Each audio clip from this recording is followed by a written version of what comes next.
안녕하십니까, 바라신입니다. 오늘은 미국 해군 남녀 2명이 동시에 사망한 사건의 피해자이자 미 해군 역사상 가장 최악의 스캔들의 주인공 앨리스 막대시에 대해 이야기해드리겠습니다. 1996년 5월 14일 화요일 저녁 9시 54분 미국 버지니아주 버지니아 비치 경찰서에 한 통의 전화가 걸려왔습니다. 전화를 건 사람은 에디 막대시라는 남자였는데 그는 다급한 목소리로 아내 앨리스 막대시가 괴한의 공격을 받고 크게 다쳤다고 말하며 빨리 도와달라고 소리쳤습니다. 에디는 아내를 공격한 괴한을 제압하기 위해 괴한에게 총을 쐈다고 말했고 총에 맞은 괴한은 죽은 것 같다고 이야기했습니다. 전화를 받은 요원은 에디에게 지금 어디냐고 물어보았고 에디는 요원에게 해군기지 근처에 있는 아파트 단지라고 이야기해 주었습니다. 이때 요원은 에디의 옆에서 숨을 헐떡거리는 에디의 아내 앨리스의 목소리를 듣게 되었습니다. 매우 심각한 상황이라는 것을 인지한 요원은 즉시 현장으로 경찰과 구급차를 출동시켰습니다. 경찰이 현장에 도착했을 때 경찰은 에디가 2층에 있는 비상구를 통해 내려가는 것을 발견했습니다.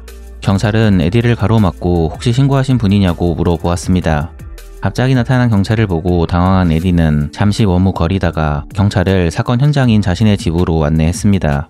경찰은 에디의 집에 들어가자마자 그들은 에디의 아내 앨리스가 침대에 묶인 채 의식을 잃고 쓰러져 있는 것을 발견했습니다. 침대에 의식을 잃고 쓰러져 있는 앨리스는 사경을 헤매고 있었고 앨리스의 심각한 상태를 확인한 경찰은 즉시 그녀를 구급차에 태워 병원으로 보냈습니다. 하지만 앨리스는 병원으로 이동하는 도중 구급차 안에서 세상을 떠났습니다. 앨리스를 공격한 괴한은 침대 오른쪽 바닥에 누워 있었는데 그는 남편 에디의 공격을 받고 사망한 상태였습니다. 수사관은 괴한의 손에서 그가 에디의 아내 앨리스를 공격하는 데 사용한 것으로 보이는 흉기를 발견했습니다. 수사관들은 괴한의 신원을 확인하였고 곧 그가 해군 하사관 퀸시 브라운이라는 것을 확인했습니다. 에디의 아내 앨리스도 해군 하사관이었는데 놀랍게도 가해자 퀸시 브라운은 앨리스와 같은 부서에서 근무하는 동료였습니다. 부검 결과 아내 앨리스의 몸에서 퀸시 브라운의 DNA가 발견되었습니다. 수사관들은 앨리스가 죽기 전 가해자 퀸시가 그녀와 강제로 관계를 가진 것으로 판단했습니다. 하지만 이상하게도 당시 앨리스의 몸에서 가해자 퀸시 브라운에게 저항한 흔적은 발견되지 않았습니다. 남편 에디는 가해자 퀸시 브라운에게 공격받아 생긴 머리 부상을 치료하기 위해 병원에 입원했습니다. 하지만 담당 의사는 그의 상처가 경미하여 굳이 치료할 필요가 없다고 판단하고 곧바로 그를 퇴원시켰습니다. 에디가 퇴원하자 경찰은 에디를 경찰서로 소환하여 그날 밤 있었던 일에 대해 자세하게 이야기해달라고 부탁했습니다. 결혼 5년 차인 에디와 그의 아내 앨리스는 아내 앨리스의 친척들을 방문하기 위해 뉴햄프셔로 여행을 계획했습니다. 당시 미 해군에서 항공교통관제사로 근무 중이었던 앨리스는 여행을 위해 사건 발생 2주 전에 그녀가 사망한 날 밤인 5월 14일부터 4일간의 휴가를 받았습니다. 하지만 갑자기 알 수 없는 이유로 아내 앨리스의 휴가가 갑자기 취소되었습니다. 남편 에디는 화를 내며 당장 앨리스의 지휘관을 찾아가 따지겠다고 소리쳤습니다. 하지만 아내 앨리스는 아직은 때가 아니라고 말하며 조금만 참아보자고 이야기했습니다. 당시 아내 앨리스는 해군 동료 남성들과 상관들 총 5명의 남자에게 반복적으로 학대와 괴롭힘을 당하고 있었습니다. 남편 에디는 아내 앨리스의 이러한 상황을 알고 있었는데 아직 결정적인 증거가 없었기 때문에 이 문제를 폭로하지 못하고 있었습니다. 그래서 에디와 앨리스는 그들의 추잡한 행동을 폭로하기 위해 몇 달 동안 비밀리에 증거를 수집하고 있었습니다. 남편 에디는 휴가가 취소되어 절망감에 빠진 앨리스를 위로해주기 위해 레스토랑에 방문하여 아내에게 맛있는 음식을 사주었습니다. 낭만적인 저녁 식사를 마치고 부부는 함께 살고 있는 아파트로 돌아왔습니다. 앨리스는 화장실이 급하다고 말하며 먼저 집으로 들어갔고 남편 에디는 현관에 있는 도난 경보기를 해제하고 있었습니다. 이때 갑자기 뒤에서 괴한이 나타나 에디를 공격했습니다.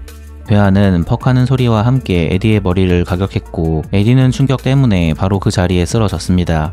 잠시 후 에디는 두 손이 검은색 끈으로 묶여있는 상태로 침실 바닥에서 의식을 되찾았습니다. 에디는 아내 앨리스가 침대 기둥에 묶여있는 것을 보았고 한 남자가 침대 위에 누워있는 아내를 덮치는 것을 목격했습니다.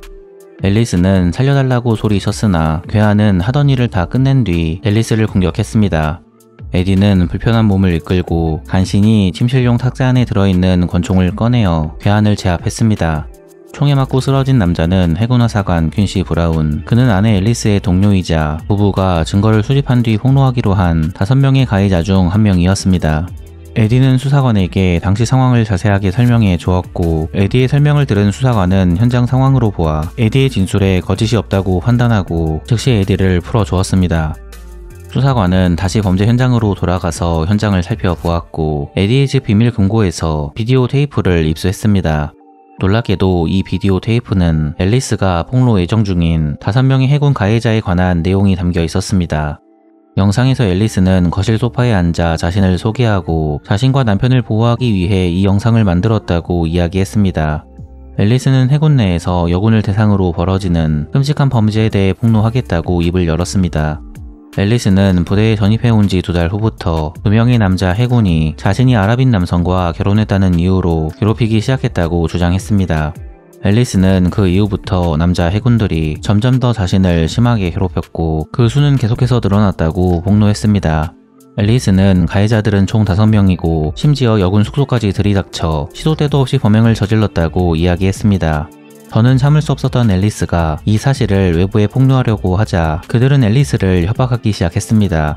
그들은 만약 이 사실을 폭로하면 남편 에디도 무사하지 못할 것이라고 협박했다고 합니다.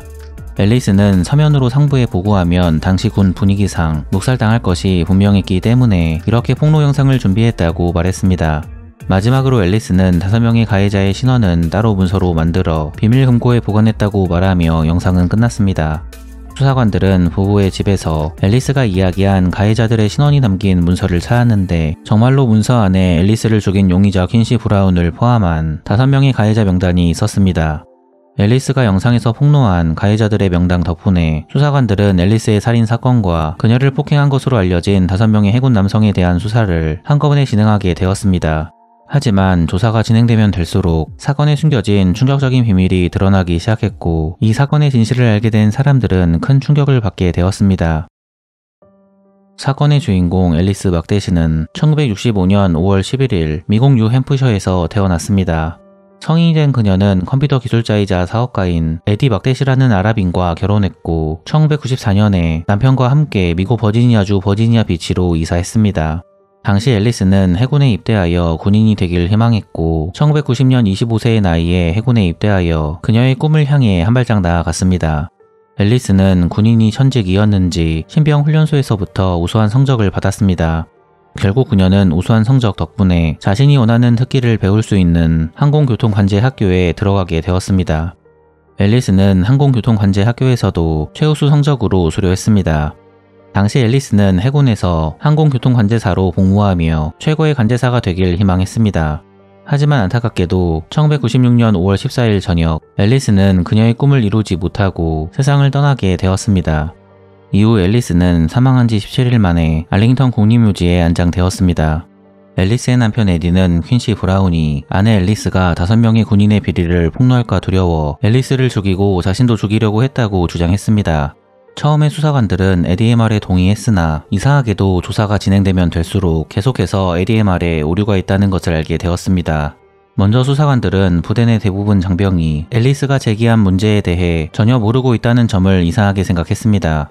앨리스의 직속 상관이자 여군인 낸시 심슨도 한 번도 앨리스가 남자 군인에게 괴롭힘을 당했다는 내용의 보고를 받아본 적이 없다고 수사관에게 증언했습니다. 앨리스의 지휘계통 군인은 대부분 여군 장교였는데 여군 장교들도 앨리스나 다른 군인들에게 해당 내용을 전달받지 못했다고 말했습니다. 또한 동료 군인들은 사망한 퀸시 브라운이 앨리스를 죽였다는 사실을 믿을 수 없다고 이야기했습니다. 퀸시 브라운은 19년 경력의 해군 남성으로 이미 결혼도 했고 아이도 한 명 있었습니다. 더 중요한 사실은 퀸시 브라운이 해군으로 복무하는 동안 단 한 번도 부적절한 사건으로 징계를 받은 적이 없었다는 것이었습니다. 퀸시 브라운의 휴대전화 통화 기록을 조사한 수사관들은 에디의 증언이 잘못되었다는 것을 다시 한번 확인했습니다. 경찰은 에디가 현관에서 퀸시 브라운에게 공격당했다고 증언한 시간에 퀸시 브라운이 다른 사람과 통화를 하고 있었다는 기록을 확보했습니다.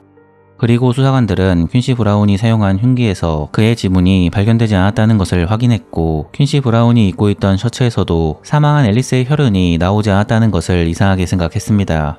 마지막으로 수사관들은 사망한 앨리스가 범행이 발생하기 직전에 총을 직접 구매했다는 것을 확인했습니다.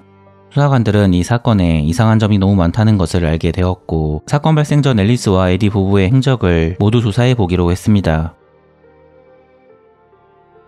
부부의 행적을 조사한 수사 당국은 사건 발생 한 달 전인 1996년 4월 에디와 앨리스가 변호사를 찾아가 해군을 상대로 고소를 진행하여 아내 앨리스가 받은 피해를 보상받을 수 있을지 물어보았다는 증언을 확보했습니다.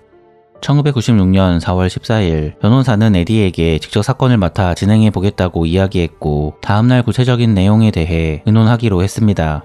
하지만 이상하게도 갑자기 남편 에디는 변호사의 연락을 받지 않았고 변호사에게 다시 연락을 시도하지도 않았습니다. 며칠 뒤 에디와 앨리스는 50만 달러의 생명보험에 가입했고 서로를 수혜자로 지정했습니다. 그리고 1996년 5월부터 해군 군인의 사망 수당이 10만 달러에서 20만 달러로 늘어나게 되었는데 이상하게도 에디는 혼자 군에 찾아와 이 사실을 확인하고 돌아갔습니다. 1996년 4월 말 에디와 앨리스는 친구 커플의 집에 방문하여 앨리스가 직장에서 어려움을 겪고 있다고 말했습니다. 부부의 이야기를 듣게 된 친구 커플은 매우 분노하며 앨리스의 주장을 담은 비디오 테이프를 만들라고 제안했습니다. 에디는 친구 커플에게 변호사를 통해 고소를 진행 중이라고 이야기했고 이 사건이 세상에 공개된다면 미국 역사상 가장 최악의 해군 스캔들이 될 것이라고 말했습니다. 실제로 과거에 비슷한 사건으로 해군 당국은 피해자와 40만 달러에 합의한 적이 있었습니다. 만약 앨리스의 피해 사실을 미 해군이 알게 된다면 미 해군은 더 이상 굴욕적인 모습을 보일 수 없기 때문에 최소 40만 달러 이상을 부부에게 합의금으로 줄 것이 분명해 보였습니다. 하지만 아직 결정적인 증거가 없었고 결국 부부는 승기를 잡을 수 있는 결정적인 증거를 확보하기 위한 아이디어를 생각해냈습니다. 1996년 5월 13일 사건 발생 하루 전 저녁 7시경 에디와 앨리스는 권총 하나를 구입했습니다. 총은 앨리스의 이름으로 구입되었고 사용자를 앨리스의 이름으로 등록할 때 에디는 그녀의 옆에서 그 모습을 지켜보고 있었습니다. 사건이 발생하기 전 상황을 모두 정리한 수사관들은 사건 당일 발생한 일들도 정리하기 시작했습니다.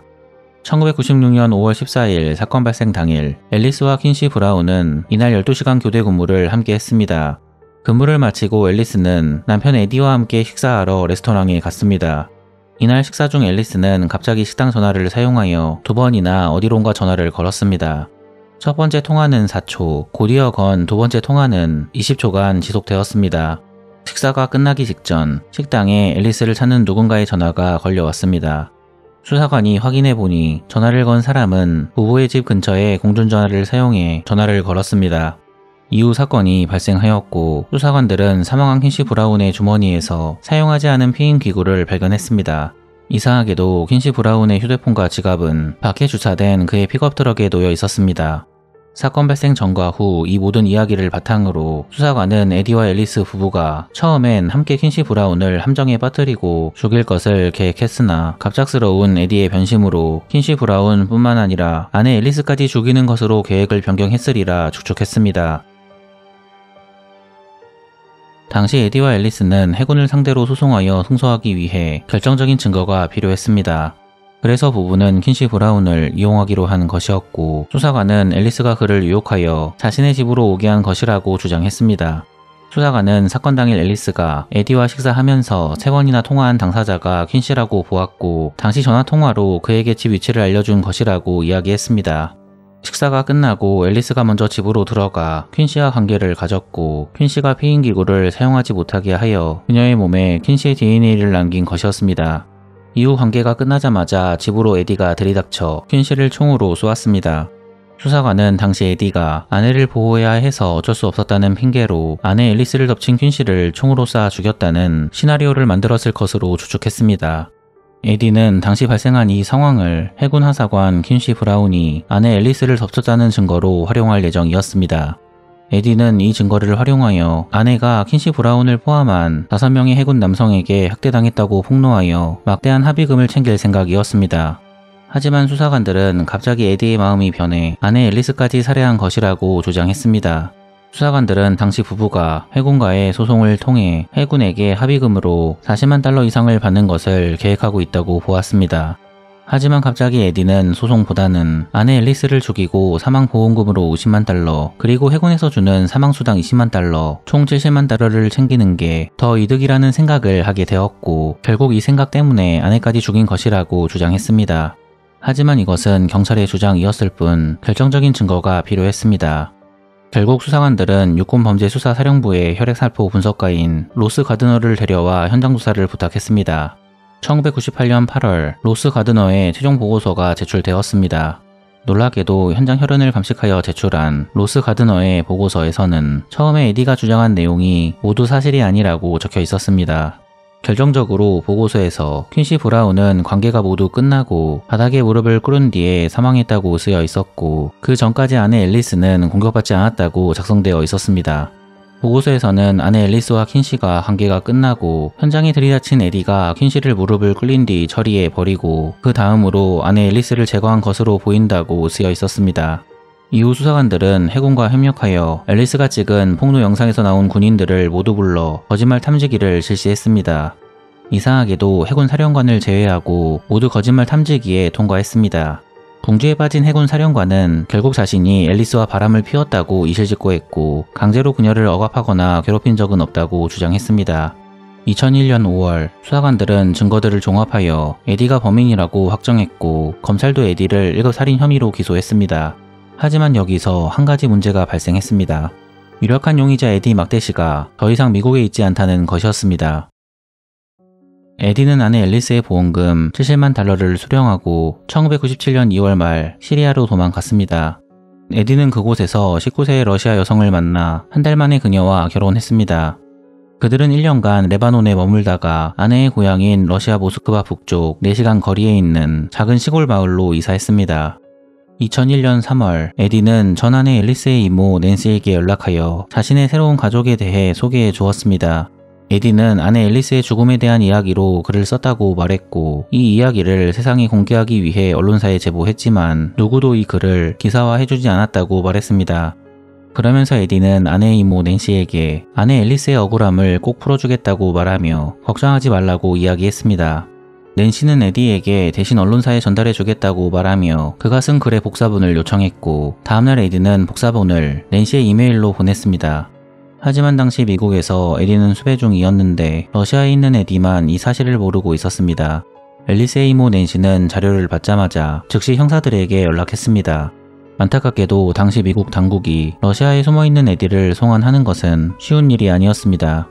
형사들이 에디의 이메일을 확보했다는 이야기를 듣자마자 에디를 쫓고 있었던 기자 마이크 매더가 관심을 보였고 운 좋게 형사들에게 에디의 이메일을 전달받을 수 있었습니다.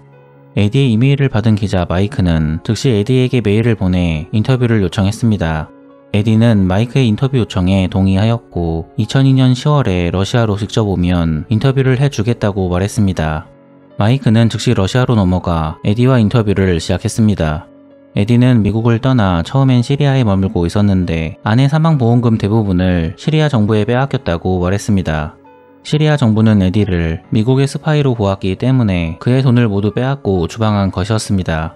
그래서 에디는 어쩔 수 없이 러시아 아내와 함께 레바논에 머물다가 러시아로 넘어간 것이었습니다. 하지만 러시아에서의 생활은 생각보다 쉽지 않았고 에디는 지금 빈털털이라고 하소연하면서 미국으로 돌아가고 싶다고 이야기했습니다. 에디는 지금 여권이 말소되어 미국으로 갈 수 없다고 말하며 대사관에 연락해 미국으로 갈 수 있도록 도와달라고 부탁했습니다. 에디는 미국에서 자신이 수배 중이라는 사실을 알게 되었지만 자신은 결백하기 때문에 아무 상관이 없다고 주장했습니다. 결국 기자 마이크의 도움으로 에디의 여권이 다시 발급되었고 2003년 7월 22일 사건이 발생한 지 7년 만에 에디는 미국으로 돌아왔습니다.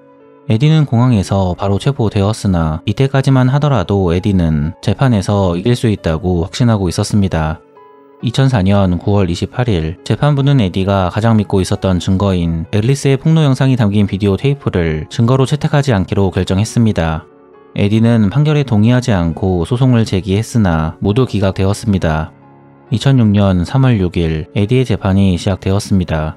에디는 아직까지도 죽은 아내인 앨리스를 사랑하고 있다고 주장했으나 증인으로 나온 사람들은 에디가 평소에 아내와 사이가 좋지 않았다는 불리한 증언만 이어나갔습니다. 결국 재판 시작 6시간 만에 에디에게 유죄 판결이 내려졌습니다. 그는 2번의 종신형을 선고받았고 버지니아에 있는 슈퍼맥스 감옥에 수감되었습니다. 또한 20만 달러의 벌금을 지불하라는 명령을 받았습니다. 아직까지도 에디는 억울하다고 말하며 무죄를 주장하고 있고 러시아에 있는 아내와 아이에게 돌아가고 싶다고 재판부에 선처를 요청했습니다. 하지만 아무리 그가 반성한다고 할지라도 에디는 영원히 감옥에서 나올 수 없을 것입니다. 영상을 재밌게 보셨다면 구독과 좋아요 부탁드리겠습니다. 감사합니다.